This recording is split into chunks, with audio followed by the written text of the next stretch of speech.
Hoy, en Expediente Literario, hablaremos sobre el teatro griego. Sus orígenes, hasta donde se ha podido estudiar, datan del siglo V a.C. Surge a partir del culto al dios Dionisio, a partir del ditirambo, que se trataban de cantos a dicho dios. Es por ello, que etimológicamente, el significado de la palabra tragedia es canto a los machos cabríos.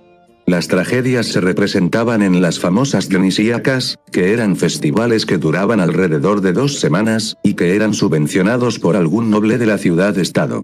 Además, los distintos autores concursaban entre sí, destinando cada día a las obras de un único autor, en donde se representaban 3 tragedias y una comedia. En las tragedias, se utilizaban máscaras para representar a los personajes.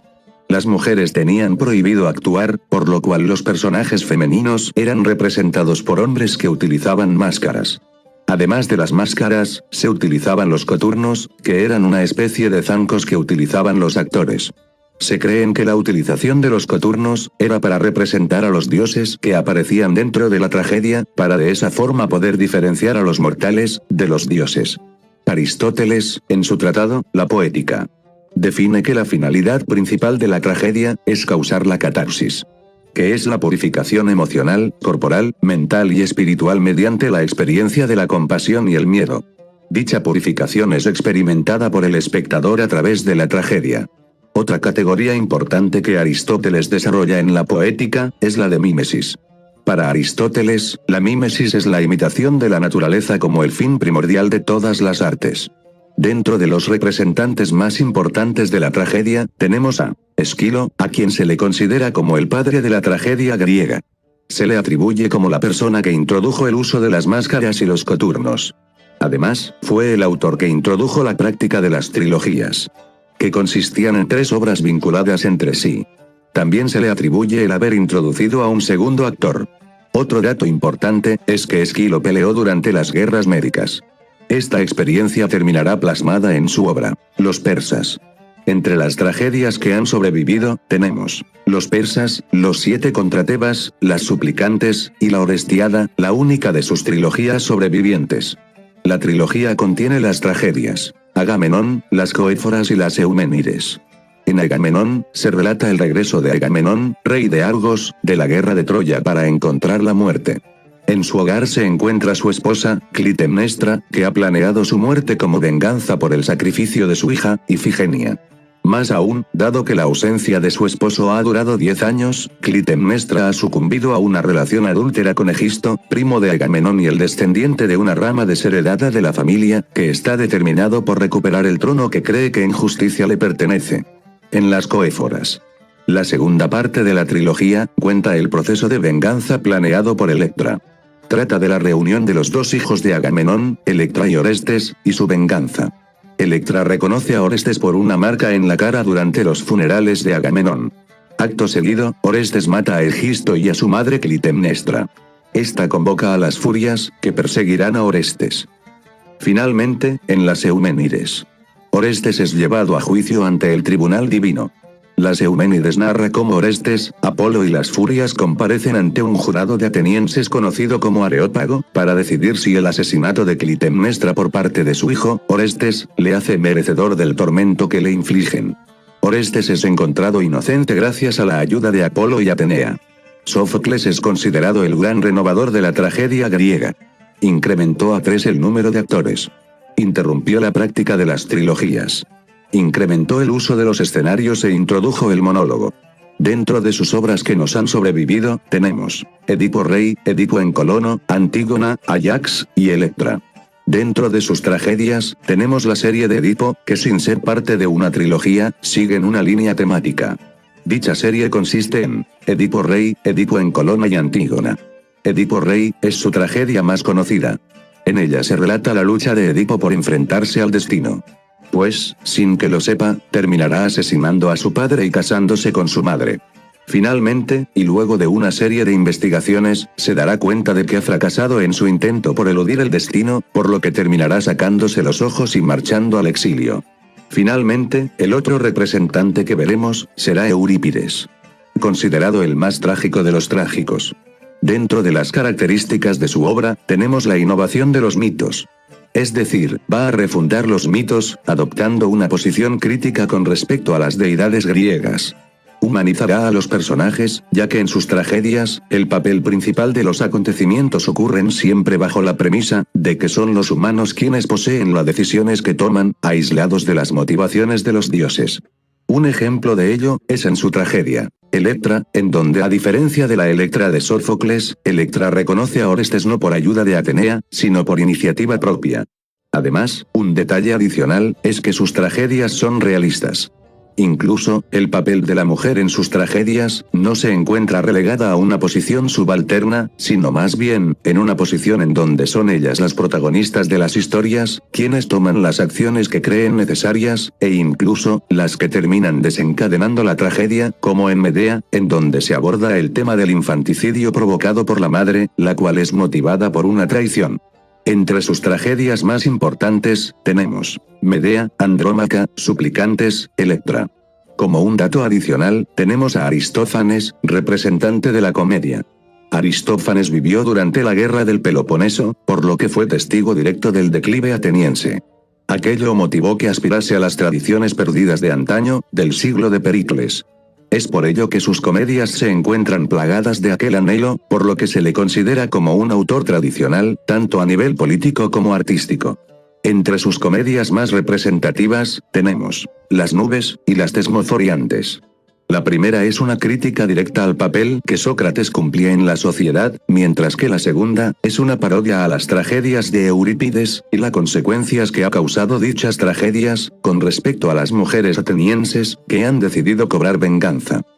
En ese sentido, cuando hablamos de una herencia griega al mundo occidental, la tragedia griega, es sin lugar a dudas, uno de los bienes más importantes de dicha herencia.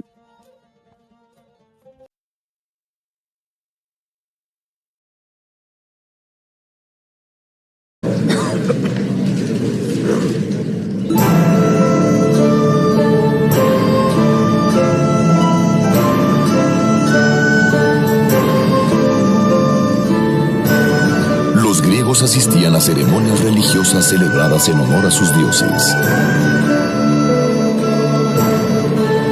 Así lo acostumbraban en las ciudades que había regadas por los valles en la región del Ática. En la antigua Grecia, donde cada una de ellas tenía sus propios dioses, templos, dialecto, mitos y leyendas.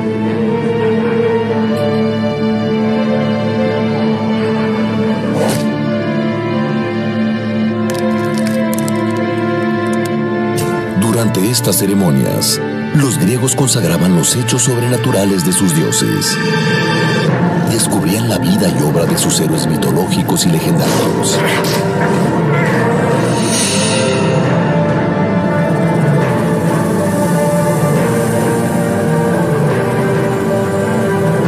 Y al mismo tiempo, el significado de la vida y la muerte.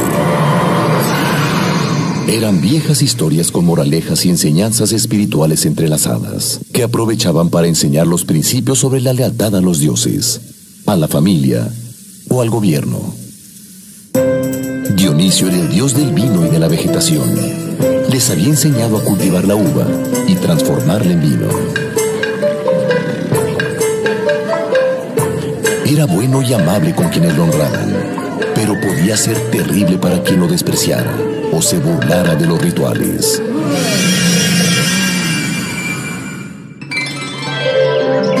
Dionisio moría cada invierno, pero renacía en la primavera. Para sus adeptos, este renacimiento acompañaba tanto la renovación de los frutos de la tierra, como de alguna manera, una posible resurrección. El festival más importante en Atenas era el de las grandes Dionisianas, que duraba 5 días seguidos y se celebraba cada primavera y cada invierno. Estos rituales se llevaban a cabo antes de que existiera el teatro.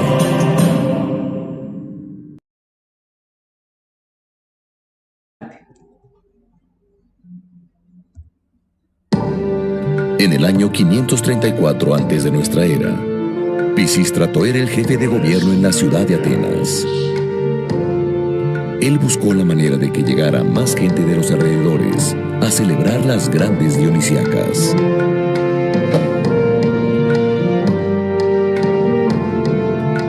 Pisístrato le pidió al poeta Tespis, que era el director del coro del templo de Dionisio, que inventara algo para que las celebraciones fuesen más atractivas.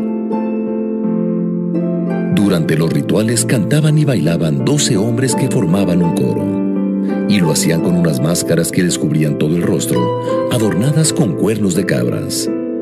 Por eso, el público les llamaba tragedias, que viene del griego tragos, que quiere decir cuernos de cabra, y de odas, que quiere decir himnos. Es decir, se referían al coro que cantaba con máscaras y cuernos.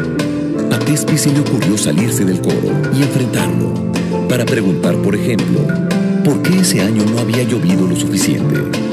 ¿Por qué Dionisio renacía? ¿Por qué habían sufrido tanto las mujeres de Tebas cuando la ciudad fue sitiada? Con esta decisión, Tespis inventó lo que ahora conocemos como teatro. Él fue el primer actor de la historia, que en su época fueron llamados hipócritas, que viene del griego hipo, que quiere decir máscara, y crites, responder, es decir, los que respondían detrás de la máscara.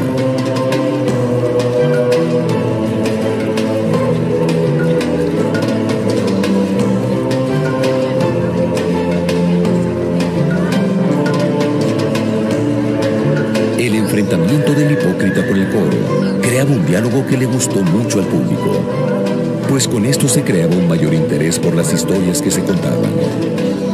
A partir de entonces, se decidió que en cada festival se organizaran concursos entre los poetas para que escribieran sus historias y las pusieran en escena. Así nació la tragedia griega.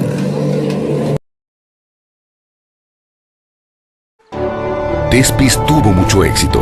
Los vecinos de Atenas llegaban en la primavera y el invierno para ver las obras de teatro que se presentaban en las grandes dionisíacas. También llegaban los poetas de todos lados con sus obras recién escritas, listas para concursar. Tragedia viene de tragos, que quiere decir cuernos de cabra, y odas, que significa cantos o himnos. Se llamaron tragedias porque así se disfrazaban los que formaban el coro para cantar y bailar frente al público. Las primeras tragedias consistían en los cantos de este coro, que representaban muchas veces al pueblo, a los consejeros o a las mujeres de alguna ciudad arrasada, como Tebas y Troya. Otras veces representaban a deidades como las furias o las suplicantes. El coro estaba formado por 12 hombres que cantaban y narraban alguna historia, mientras eran enfrentados por un actor o hipócrita, que representaba a otro de los dioses o de los héroes mitológicos y legendarios, vivos o muertos, que se atrevían a discutir con el coro.